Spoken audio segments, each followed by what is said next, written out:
And we are done, woo! With the flattening part. Well, not with the flattening part, with the ocean.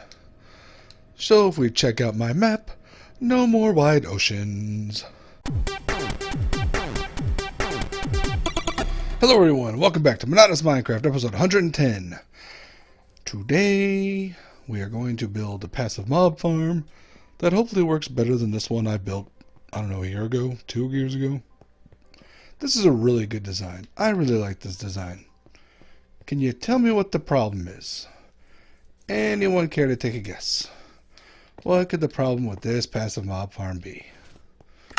I mean, this was built before Bedrock, but the timer still works. Look at that water going out there. It's beautiful. Could it possibly be the fact that passive mobs spawn on grass and this entire farm is surrounded by grass? So let me get to the desert we'll be flattening next, where I'll build this passive mob farm surrounded by sand and blocks, and hopefully it'll work a little bit better. So out in the desert, I've got one chunk marked off from this diorite to that diorite. Pretty much we're going to do the same farm as we did for the hostile mob farm over in the other corner. And, you know, just hope it works. So let me clear this chunk out, get my layer of diorite down, and we'll start the process. You know, sometimes world generation makes things weird. For instance, the 6-tall cactus makes one feel inadequate. Anyway, terrible jokes aside, here's our laid out diorite. This is lined up with a chunk. In case you don't know, because I don't know if I mentioned it last time,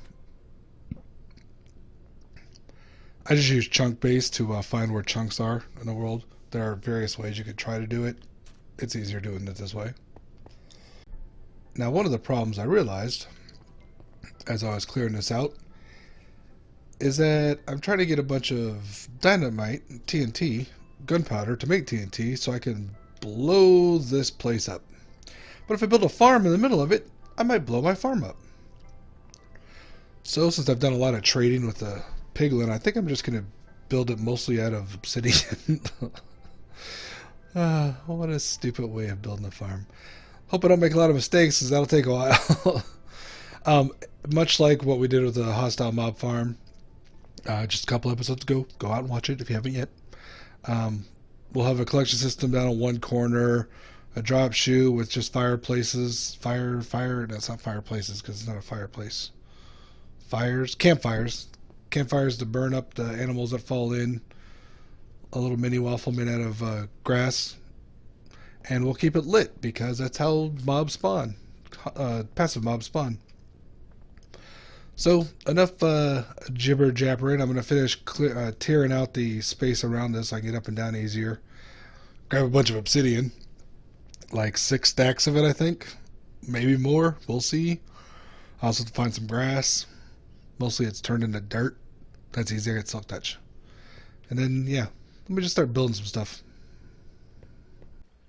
So as I put the water in wrong here, I realized I probably put the water in wrong at the hostile mob farm. I think I made this top section completely water sources, and so only the bottom section moves the mobs down. Maybe that's why it doesn't produce that much. I'll check it out later. Okay, so I did a ring of obsidian around to protect the dirt layer, which I haven't put in. We're going to do a dirt waffle, but we want it lit up. And so instead of putting a wall around it, I'm just going to tower up. Basically, put a couple of towers of obsidian around next to the edge of the waffle, just so the things can't walk off the edge. And I also need to make a bunch of signs, not signs. Yep, that's right. A bunch of, what are those things called? We use them all the time. The things, you know, trapdoors. I make a bunch of trapdoors so they'll fall down too. So my plan, what I was trying to talk about, what I was trying to say, little spikes here. That way the animals who spawn up here can't walk off. They can walk straight over there, can't they? It doesn't need to be that efficient. If you want to make it more efficient, you know, fill out the wall. If you want to make it smarter, don't build it in a spot you plan on blowing up with TNT soon. That's just, you know, kind of a free tip for you. So let me get my dirt waffle in, let it turn into a grass waffle. Yum! Grass waffles. And get my spikes ready. Let's check back in. Alright, here's the dirt waffle. Quiet, kitty! The grass is about filled in. I mostly use grass blocks, but the dirt that I left in there is filling in.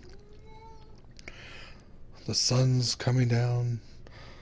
I'm going to clean up... Stop you, kitty! You're interrupting me.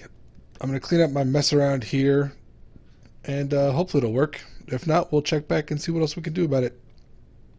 Let's talk briefly about preparation and planning, and reading the wiki to get actual information, not just do things wrong.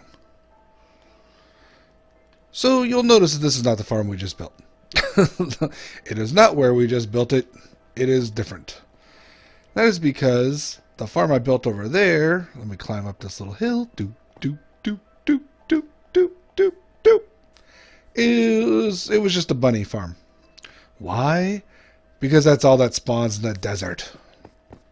Oh, I was careful not to do it over the grass, but it turns out, what I forgot about Bedrock is things spawn from the top down. So we build this above the level where things would spawn, and they'll tend to spawn up here, especially if we're kind of under here. Now, this isn't setting any records as per normal. I wasn't even sure it was working at all, quite frankly, until I saw the raw pork chop in here, because some of this mutton, as you can surmise from my inventory, are just sheep I've been killing. But I do have a nice little cooker system here that feeds right back in. So it's definitely something I recommend doing. Any kind of passive mob farm that you can get that actually produces passive mobs. You can see that cow just spawned outside and then disappeared. Okay then. Those horses, yeah, horses will tend to spawn in here and die. Let's climb up top and see the other differences we have besides location and building materials.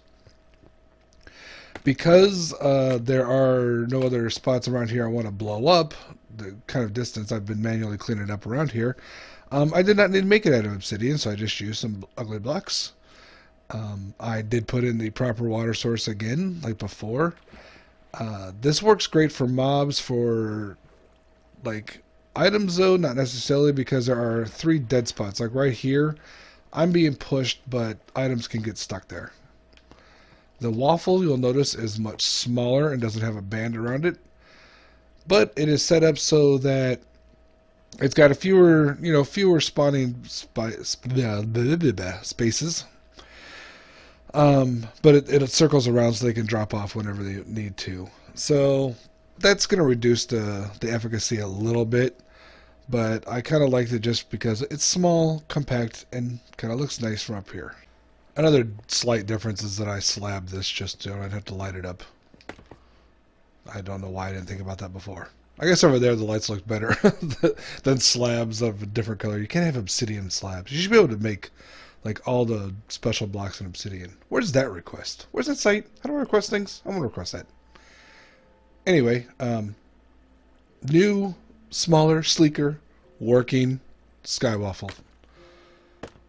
Passive mob farms are a little bit iffy in this kind of case just because they spawn everywhere. That's the thing. They don't spawn just on the grass. That was incorrect. They can spawn on any surface. It doesn't matter. Quite frankly, what works well? You find a spot where they spawn a lot. You kill them as you run around. More spawn in. You go kill them. That's what I used to do at the other one that never worked. Build it. Work around it.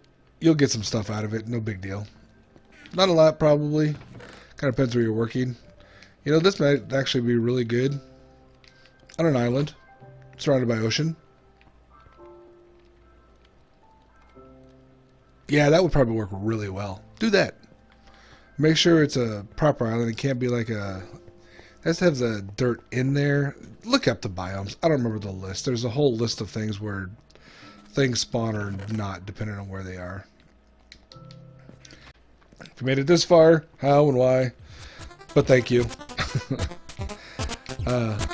As always, like, comment, subscribe. I'll catch y'all later.